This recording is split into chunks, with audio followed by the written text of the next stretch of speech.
makers and market movers. This is The Pulse with Francine Lacqua. Well, good morning, everyone, and welcome to The Pulse. I'm Francine Lacqua in London with the conversations that matter, and here's what's coming up on today's program. Big tech falls flat. Alphabet and Microsoft drop as their numbers give investors a reason to take profit. Novo Nordisk shares higher, though, after the obesity drug maker says sales and profit will surge again this year. We'll speak to the chief executive in less than 20 minutes as it becomes the second ever European company to reach a market value of $500 billion. Plus, the world's biggest fortune is under threat as Elon Musk's pay package is voided by a judge. So we'll have plenty of more on those top stories, but let's also take a look at the European markets map. Now, as we were saying, if you look at some of these equities, they're down. I think the main focus will be on earnings from tech giants, and that, of course, fell short of Wall Street's very high expectations. Again, investors preparing for the first interest rate decision of the year from the Federal Reserve. If you break down some of the earnings that we've had in Europe, Novo Nordisk, once again, the only second European company to reach that market value of $500 billion. But I'm also looking at Henderson Moritz. So that stock, for example, down 10% after the retailer missed profit estimates. Its chief executive also said that they will step down. Investors roughly see a 40% chance that the Fed will lower rates for the first time in March. A lot of officials are saying that it's a little bit too soon to speculate on such a pivot. And you can see the shares here in Europe, I think they're either range-bound or actually not doing much, probably waiting for that impetus from the Fed. We also have some CPI numbers out of Germany. Now, for the moment, it's actually Brandenburg that's coming out with CPI figures for January rising from 3.7%. Bavaria, so there's a breakdown, and then we'll have Germany as a whole. That Bavaria CPI January actually coming in at 0.2. I think it's pretty much in line with expectations. And then NRW, January CPI rising 3%. Now, what that means for euro, you can see 108.27. Now, let's also turn to some of the big tech stories. Microsoft and Alphabet earnings disappointed investors, despite the companies working hard to weave artificial intelligence into their products. Well, joining us now is Bloomberg's Alex Webb. Alex, good morning, first of all, but what exactly happened at these companies? He actually posted numbers that in some ways beat expectations, but the problem right now is that they're not blowing expectations out of the water. Then there is, as you suggested earlier, a little bit of profit taking. The Microsoft's trading at something like 36% its forward earnings. So even as there was growth from AI, that is not mostly in the cloud. You're not really seeing the adoption of AI tools necessarily from its consumers. It's people taking OpenAI's products, for instance, and building them on Microsoft Azure. That gave them a 6 percentage point tailwind. Google, they also saw some benefit from AI. Their cloud business is profitable, marking the first full year that they have been profitable. But the core business, which is online advertising and still accounts for the lion's share revenue and profit, that slightly missed expectations. And of course, the cash flows from that business are often what's going to be funding the expansion into AI, and why you've seen a little bit of pullback from investors. Alex, talk to me also about Elon Musk. So there was this pretty extraordinary also event from Elon Musk after a judge said that his pay package of $55 billion was actually void. The billionaire then took to social media and said, never incorporate your company in the state of Delaware. What does that mean actually for Tesla? Does he move to another state? Well, some of the commentary we've seen around this, he has suggested that he might reincorporate in Texas. He's incorporated Twitter, I think, in Nevada. Some of these states, critics will say, don't offer the same sort of protections to investors that Delaware does. And people on the opposite side of the fence from Elon Musk might say, actually, this is Delaware doing its job properly and ensuring that investors are not being that the company is acting in the best interest of all investors and not a select few. The $55 billion payout, essentially, that was in form of stock that Musk got, was deemed to be something that wasn't in the interest of all shareholders. And that's why you've seen a certain reaction now from Musk himself. All right, Alex, thanks so much. Alex Webb there with the very latest, of course, on some of these tech stocks or tech stories. Now let's bring in our first guest, Alex Brazier, Managing Director and Deputy Head of the BlackRock Investment Institute, former Executive Director of Financial Stability, Strategy and Risk at the Bank of England. We always like to put that title in there, Alex, because you're going to look into your crystal ball and tell us exactly what central banks are thinking right now. When you look at markets going forward, how much of it will be earnings and how much of it is it, once again, just monetary policy? Well, I think actually it's a bit of both. So as of December, the Fed gave the green light to markets, really, that it wasn't going to react to a loosening of financial conditions and try and offset it. And that's been behind, I think, much of the pickup since December in the S&P. But now we're seeing a bit more focus on earnings as well. I think what's really interesting is that even though earnings have been reasonably resilient overall, we're seeing quite a lot of dispersion, even within the Magnificent Seven. And for us, this is an environment where actually selection is more rewarded than it used to be in the past. This isn't a sort of macro environment in which the rising tide lifts all boats. So why is that? And actually, how, again, is this because the environment, especially on the use of AI, is very much how the chief executive or management team apply to it? Yeah, absolutely. I mean, on AI, our thinking is that this will broaden over time from being about chips originally, to being about the producers of the AI technology, to actually ultimately being about which companies far outside the technology sector can actually implement AI solutions to gain a competitive edge. And that's really, again, where careful selection comes into play. So, Alex, is it in the next 12 months that we find out? I mean, I know you don't talk specifically about stocks, but the general idea is that if you look at some of the valuations, they probably won't stay at $2 trillion. They're either go to $5 trillion or actually go down. I think we could see quite a lot of move over the next year, actually. And, right now, because the Fed's given this green light to financial conditions, and we'll see what they say later, we're overweight broad US stocks. But actually within that, this tilt towards AI-related exposures is more important. And as we go through the year, we could get a more complex environment because it's likely that central banks will be a bit more cautious in reducing rates than markets are currently pricing. And it's clear that we're not really going back to how things used to be. Rates aren't going back to kind of great moderation levels. Which the market is not pricing in yet. Not yet. I think it's pricing quite a few cuts this year still, though. And, it'd be interesting to see from the Fed in particular later, does it stick with its view that maybe 3 cuts this year looks about right? In our view, that looks about right. Or does the market stick with its view that something closer to 6 is about right? Alex, where do you see the biggest mismatch? So when you look, I guess, at market expectations, but also how difficult it was. And I think I remember joking around with you, that there was no landing, flat landing for the U.S. last time. It was all over the place. Yeah. Does that give you, are you worried that actually this year we're just too optimistic about the U.S.? Well, I think actually U.S. growth has been very strong in the second half of the year. And we don't really see a sign of that slowing very sharply imminently. I think that the 2 big things to watch later in the year are, one, the US consumer.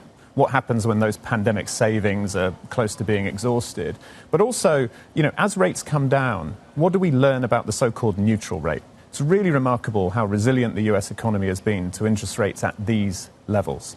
And that tells us, on one hand, it's good news, but on the other hand, it tells us that rates are going to be higher for quite a long time, just to keep the economy on an even keel and avoid resurgent inflation. The concern, I guess, is that we talk so much about monetary policy without understanding the underlying inflation number, right? I mean, monetary policy is a reaction to how much that does. Are you expecting inflation to, really to be on a trend downwards for a longer time, or is there a worry that in the second half it goes back up? Well, not in the second half, but I think we do still have something of a worry that it roller coasters back up early in 2025. So things are on track now to get to very close to 2 later this year. I mean, on a sequential basis, US inflation is already at 2. So we're kind of there. I think, though, that you've got to remember that the inflation now is being dragged down by falling goods prices. Right. And that is, to coin a phrase, transitory. Right. Just as the run-up in goods prices was as well. And so looking ahead, it's really all going to be about wage growth and services inflation. And something has to change there. It could change, but wage growth has to come down from its current rates. And the jobs data we saw yesterday, the vacancies data, suggests the labour market does still remain pretty tight. And we'll talk about the Bank of England and the ECB shortly, but how much of this inflation falling is due to central bank engineering? Well, on the face of it, not a great deal, because it's to do with energy prices, food prices, and goods prices coming off their peaks. But I think without central banks having raised rates, inflation would, of course, still be a lot higher. Growth would have been even stronger, and we'd have seen even more underlying pressure. Okay, Alex, thanks so much. Alex Brazier there from BlackRock Investment Institute stays with us, and we'll talk a lot more about the Bank of England and the ECB. So coming up, investors looking ahead to the Fed later today. Rate projections, of course, in the spotlight. We'll have also decision day preview for you next. This is Bloomberg.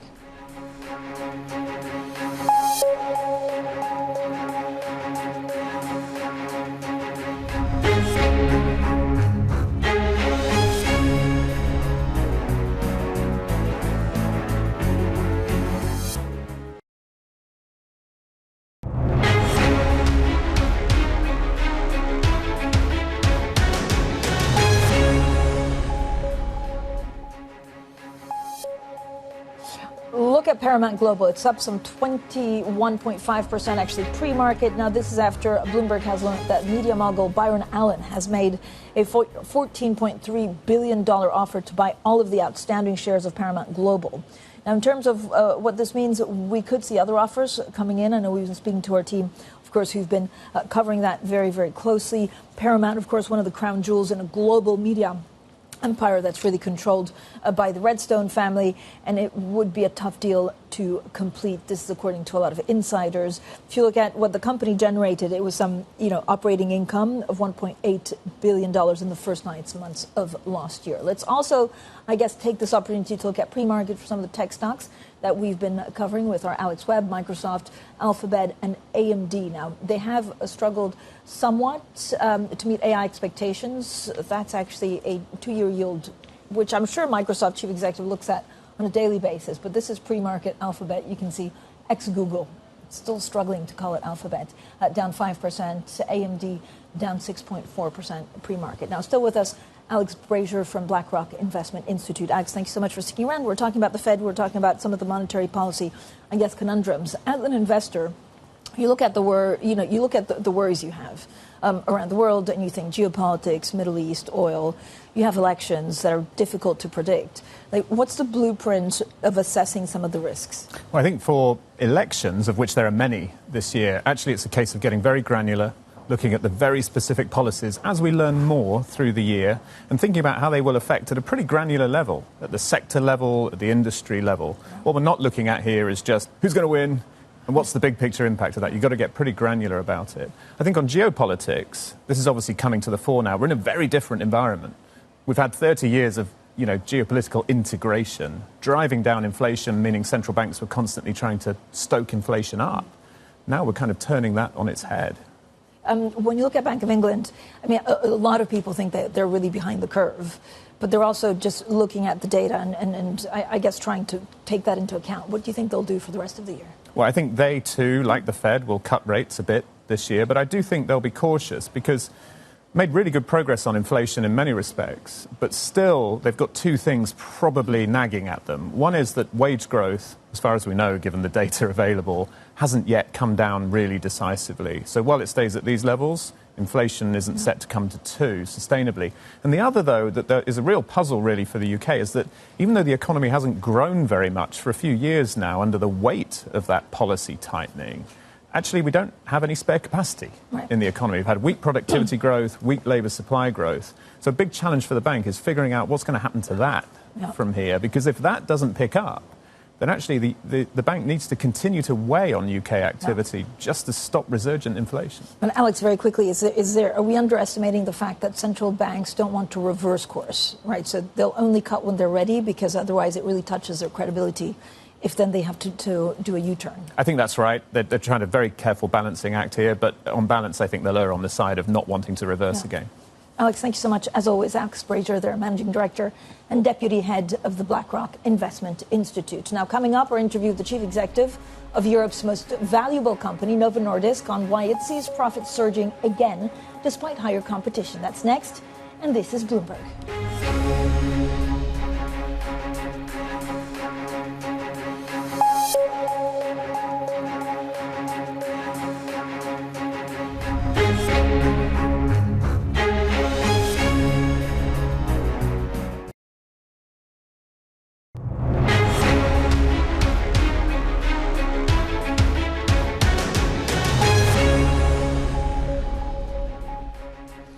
Now, Now let's have a look at shares in H&M plunging as the fast fashion pioneer's profit fell short of estimates. Now a surprise change of chief executive also surprised investors, hitting shares. Now some of the other stocks we're watching, look at Novartis. Shares slumping after the drug maker reported earnings that came short of analyst estimates on weak revenue from Pluvicto. This is a cancer treatment that actually faced supply constraints. And then Universal Music Group has accused ByteDance TikTok of offering unfair terms and resorting to intimidation in talks to extend a licensing agreement for artists. Now, the Chinese-owned firm actually responded by saying that Universal put greed above the interests of artists and songwriters. And then Elon Musk's $55 billion pay package at Tesla was struck down by a Delaware judge after a shareholder challenged it as excessive. Now, the ruling would be a giant bite out of Musk's wealth and put the fate of his companies in question if it survives a likely appeal. The other stock we're watching out for is Apple. Pre-market, influential technology analyst Ming-Chu Kuo has warned that Apple is expecting lower demand for iPhones this year. Now, he wrote in a report that the tech giant lowered its 2024 iPhone shipment of key semiconductors components to about 200 million units. Meanwhile, Epic Games has told a judge that Apple has not properly complied with a court order to open its App Store to allow outside payment options weeks after its bid to resist those changes hit a dead end. Now, the stock of the hour, Novo Nordisk, shares higher after the company said sales and profit will surge again this year. Now, the Danish firm continues to roll out its blockbuster anti-obesity drug, Wegovy. Sales have been held back by supply constraints, and the firm is now facing competition in the anti-obesity segment from rivals like Eli Lilly. Now, Novo Nordisk's chief executive, Lars Fruergaard Jorgensen, joins us now. Sir, thank you so much for joining us. A lot of talk, of course, about whether you'll have enough capacity to satisfy the world's demand for Wegovy, Ozempic, and your other weight loss drugs. How much are you expecting CapEx, sir, to grow in the near term to make up for this demand? Yeah, thank you for having me here, Francine. We are really excited about the opportunity, as you say, and as we see a continued strong demand for our products, we'll be ramping up capacity, and we are, more or less doubling our spend on CapEx this year compared to last year. In 23, we announced 75 billion Danish kroner of expansion plans. So we are scaling, and that's you can see from our increased guidance for this year and the fact that we now bring more starter doses into the US. So we see more and more products coming in, and we'll be investing to produce even more for the future.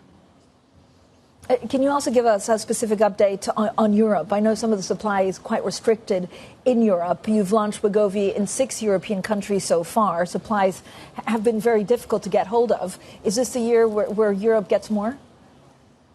Yeah, so we see that the very steep uptake is not just a US phenomenon, it happens in Europe as well.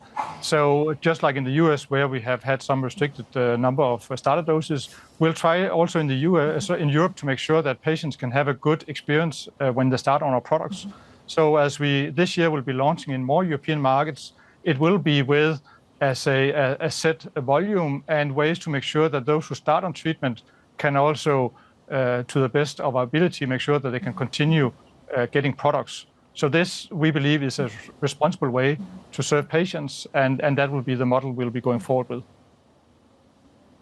And you, sir, are very confident that you'll actually be able to keep up with momentum, given the introduction from Zepbound by Eli Lilly in the U.S. I know you were talking about some of the starter doses. If you look at, you're looking to double that amount in the U.S., will you continue to boost supply through the first quarter?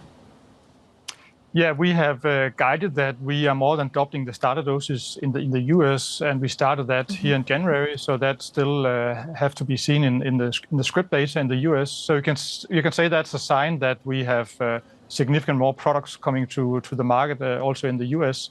And if you look at it, we have access to some 50 million patients in the US, and we are only serving a small fraction of that. So there's ample opportunity for competition, and this is really about growing the market, serving more patients, than it's a matter of market share. So you're not worried about competition? No, I'm not. We have huge respect for our competitor. We have been competing against each other for 100 years. And each and every year making sure that we drive better and better outcome for patients and helping healthcare systems that are burdened by chronic diseases. So that's what we're aiming at, and I'm quite confident that we can sustain our growth also with competition in the market. Are you overly worried about investor expectations at all, given actually the company just broke out of the $500 billion mark? It's clear when you grow to our size, there's a lot of stake. We are a focused company. We have perhaps a small exposure on therapy area and less product variation than most. So we're a really, really focused company. And we believe we have the capabilities to both stay innovative, build our pipeline of next generation products, but also ramp capacity to serve a larger part of this tremendous opportunity. And I have 60,000 good colleagues, more and more of those to help me do that. So I'm quite positive about the outlook and our opportunity to drive health and get to many more patients. Thank you so much for your time today. As always, Lars Fruergaard, Jorgensen there, the chief executive of Novo Nordisk, speaking to us on the back of those pretty impressive results. Coming up, the U.S. President Joe Biden says he's decided how to respond to an attack by Iranian-backed militants that killed 3 American troops in the Middle East. So we talk geopolitics next, and this is Bloomberg.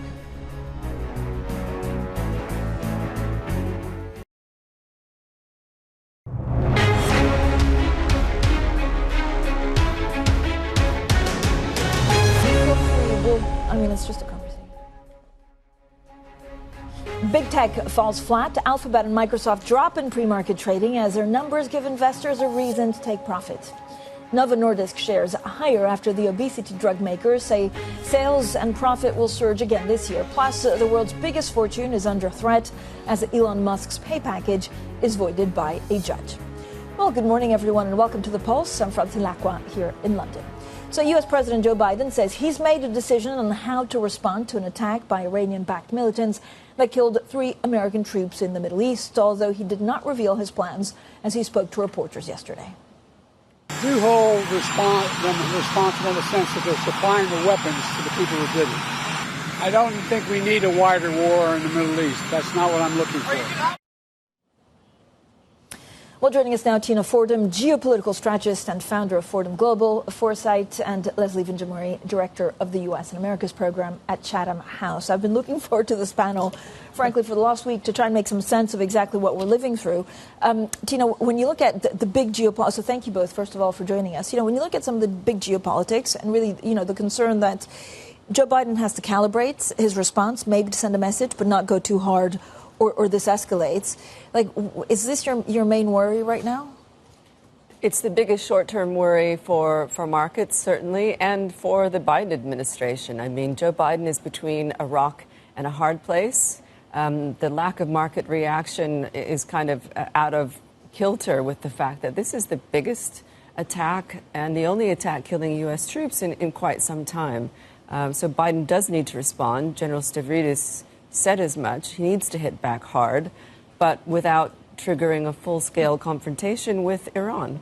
Leslie, I mean, the concern, and I've heard both sides, right? So, some people saying, well, look, the U.S. has to go harder. They have to be more engaged in foreign policy, which is hard probably in an election year. But also I've heard that the U.S. can't really handle, their involvement in Ukraine, their involvement in the Middle East, or just trying to do too much. Well, I think that there's a general concern to bring the level down, to introduce some stability. And so it's less a problem of, is there enough resource to respond to Iran? But is there the bandwidth to deliver the stability that's needed, both domestically? Remember, this is a president that's under a lot of pressure at home. He's being pushed by Republicans, certainly in the House, to take a much stronger response. But he is a president who, by instinct, by history, by experience, really thinks about the need to exercise restraint. The problem here, of course, is that broader objective of stability is very difficult to achieve absent some sort of resolution to the war between Israel and Hamas. That's the real problem. Without that resolution, without some sense of a path towards a two-state solution, something that seems very far off in the distant future. It's hard to see how you get Iran to bring the temperature down, even with a harder response. Those things are fundamentally linked. Do you think there's anything that the White House and actually Antony Blinken can do now, the Secretary of State, to try and de-escalate Hamas and Israel, and certainly try to limit the casualties in Gaza so that the world doesn't turn against them? Yeah, I mean, I think the real question, for many people is to see whether or not the Biden administration will take clearer steps, harder measures to calling Israel to exercise restraint, whether it's supporting a ceasefire at the UN or, more importantly, holding back on delivering that military assistance to Israel, which, has been in steady supply. Very difficult for this president to do, a tough decision. There's a lot of pressure, not only globally on him to do that, but within the United States. But so far, we haven't seen that movement. We, of course, don't know what's being said behind the scenes. And we know that there's been a very concerted, very serious effort at diplomacy across multiple individuals, Blinken, Burns, of course. So I think we're waiting to see whether the U.S. will make that call. But even if it does, it's not obvious that Israel will then won't continue its campaign. And Tina, you were mentioning the fact that markets are largely they're not taking notice, is that they just don't know what to do with it, because I guess the probability of this escalating is just so awful that they don't really know what scenarios they're looking at. Is that fair, or am I being too kind to markets? I don't think market participants think that the probability of escalation is high, and I'll tell you why. Traders, at least, tend to take a pretty instrumental view of foreign policy, and there are two factors at play. One is that there's ample supply, and no one expects a confrontation that would interrupt gas supplies, right? And the other point is they look at upcoming U.S. elections and think Biden won't do anything that will drive up oil prices. On this, I think that they are far too complacent, and I've reinforced that message, because once the genie is out of the bottle, and it definitely is, it's very difficult to sort of monitor and contain these responses. But does Iran want to get more involved? I mean, it's unclear, actually, to me, what Iran is playing at right now. So we tend to over-interpret strategy. This is an excellent time when there's a conflict in the Middle East, very unpopular Israeli operations in Gaza. Excellent time. We're seeing this with the Houthis, obviously, with the Iran-backed militias in Iraq, which are the ones that undertook this attack. Great time to gain advantage, to undermine U.S. and allied positions, and to claim they're doing this in response to the attacks on Gaza. This is not an environment that lends itself to de-escalation, which is why I think we should be preparing for more and not less. Does the we're in an election year, so I think everything is probably through that lens, right? Yeah. Does the U.S. voter vote on this? Like when they tick the box on who their president is, do they think about foreign policy? We know that they don't. We know that domestic concerns will matter. It's the economy. It's, your particular experience of inflation, or the basket of goods that you are, spending your money on. Is it coming down? However, and it is very hard to get at this in polling, but there's no doubt that sense of stability affects how people vote. They might, if you run your data, it's the price of gas, or it's the price of groceries, price of your mortgage. But of course, hovering in the background is, do I live in a stable country? Do I live in a stable world? Is the rule of law operating? It filters through. And I think, this president knows that. Donald Trump, interestingly, has sort of played off of the disruption. It's almost like he sort of rejects the idea that people like that basis of stability, and that they like a sense of drama and disruption. But I think we don't have the measure for it, but it's certainly there. I mean, I know we're like January 31st, so it's early days and anything can happen. But is there any, chance that Donald Trump is not the Republican nominee? There's certainly a chance that, it's a very long time before the party conferences and the elections. I think that, Haley right now looks like she's sort of casting a spotlight on the fact that Trump's numbers aren't what they should be for somebody who is in effect, the incumbent of the Republican Party. The fact that he's not getting much over 50% of the vote in a Republican caucus and primary is not a great sign for him. He probably will get the nomination. We certainly don't want to, influence the elections by preempting the outcome. Anything could happen. But even if he gets the nomination, this is a man who has, as we know, 91 criminal charges, a lot of uncertainty, a lot of personal volatility. And so, where we land in November is very, very far from certain, let alone what the outcome of the election is. And Tina, I guess if you look, I think there's like 50% of world GDP going to the vote. The U.S. is probably the one where repercussions will be felt most around the world. But actually, there are other big countries, right, that could change the way we look at 2025. Yes. With so many elections happening, yay democracy, that should be something that is welcomed. But there are geostrategic elections, like we saw in Taiwan, for example. Still waiting to see how Beijing responds to that outcome. The elections in Russia aren't real elections, but they do matter for President Putin. There are big economies going to vote, like India, almost no chance of a change in power. But what does Modi do with a reinforced mandate? Indonesia, also a big powerhouse. South Africa, where pre-election politics arguably played into its decision to take that case to the ICJ. So there's no uniform trend in global elections. But at the moment, when I look at the analysis, most people are just saying, gosh, there are lots of elections. And lots of potential for volatility. How do people vote in the first big cycle post-COVID in light of inflation? As Leslie said, people's personal kind of experience of the economy. Yes, it's in America, it's about gas prices, but also it's very much filtered through their lens of their political tribe, as it were. And of course, we have European parliamentary elections. Maybe the most boring elections this year, apart from UK elections, which personally I'm grateful that our elections are likely to be, a bit short on drama. But European parliamentary elections will set the stage for the sort of the next set of actors, and we'll see how European populism plays out. I like that. Short of drama is kind of like a sweet spot, I think, if you're a geopolitical analyst. Very quickly, Leslie, if Donald Trump becomes president, what does he do? The biggest foreign policy change would be his take on Taiwan, or? I think that, there's two things, really. We want to talk about foreign policy, but the reality is this is a president who will have the most significant impact if he's reelected on America's democracy. And we need to look no further than Project 2025, Schedule F, and the big plan, which is to take what he sees as the deep state, the permanent, the civil servants, and turn them into temporary employees that basically serve at the will of the president. That's a radical shift for America's democracy, and that's really where the game is. He's also somebody who we know doesn't believe in multilateralism, really has disdain for some of America's closest partners and allies. And so I think that question, for Europe especially, what happens to America's commitment to Ukraine, something that will be, a question regardless, but a much more significant question. What happens to the U.S. enthusiasm for Vladimir Putin, that will, increase dramatically if President Trump were to be reelected. And what happens to America's commitment more generally to Europe's security? Those are really big questions. And remember, we have an election here in the UK. That's going to be very significant.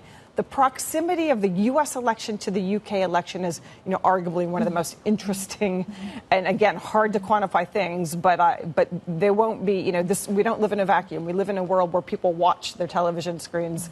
And they'll be looking to see, which one comes first and what is the impact of perhaps a Labour government and a re-election of President Biden. We shall see. Yeah, we don't live in a vacuum. That's true. So true. Leslie Vinjamuri and Tina Fordham both stay with us coming up. But we talk actually about Ukraine and Vladimir Putin, Ukraine's allies, stall on providing vital aid as Russia wears down the country's defenses. So we'll also speak to Ukraine's presidential advisor, or we'll hear from him. That's next, and this is Bloomberg.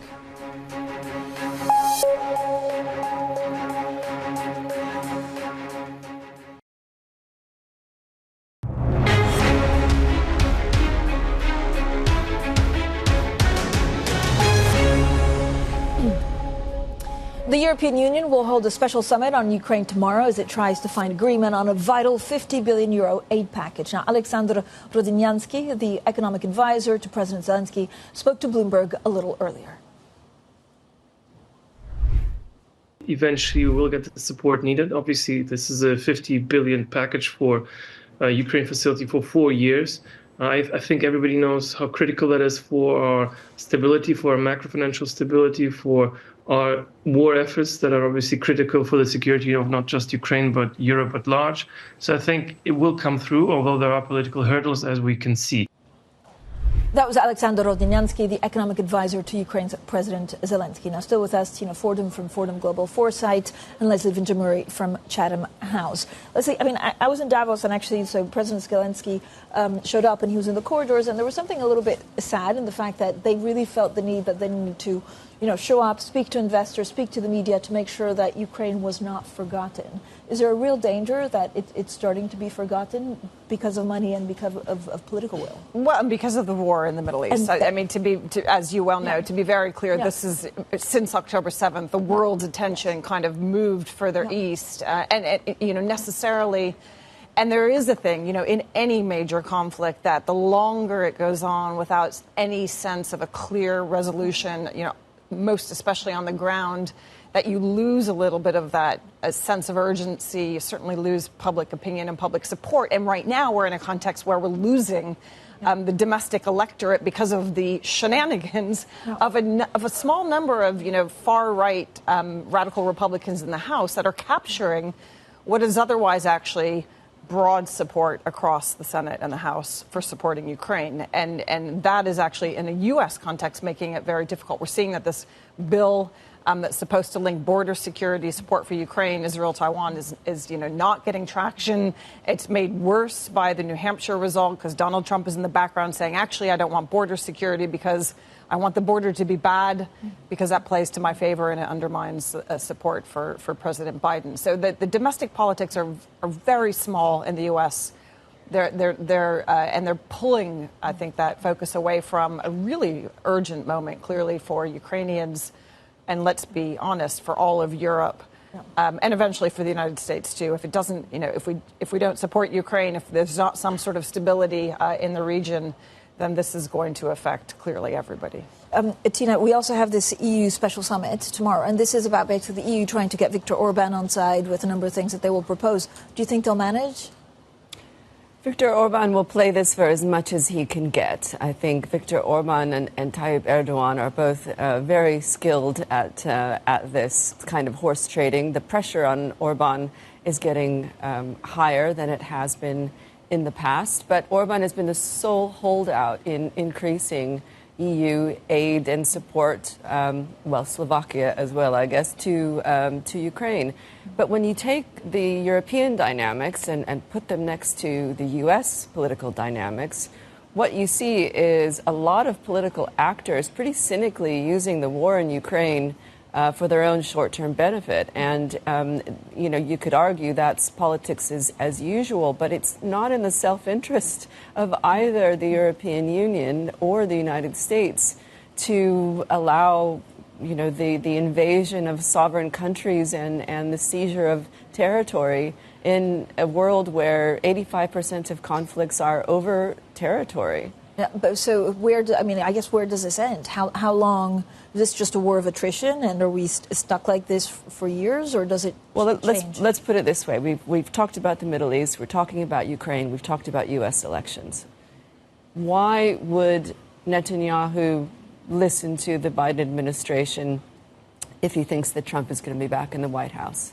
And likewise, why would Putin make any meaningful concessions on a diplomatic agreement if he thinks there's a chance that he'll be dealing with Trump again? And that's where, even though Americans haven't historically voted on foreign policy, this simple signpost of U.S. elections in November is weighing on all of these decisions. Okay, thank you both for joining us. Tina Fordham there, geopolitical strategist and founder at Fordham Global Foresight, and Leslie Vinjamuri, director of the U.S. Americas program at Chatham House. Coming up, more of our interview, the Santander chief executive chair, Anna Butin, after the bank added 5 million customers last year. That's bucking the trend across the industry. This is Bloomberg.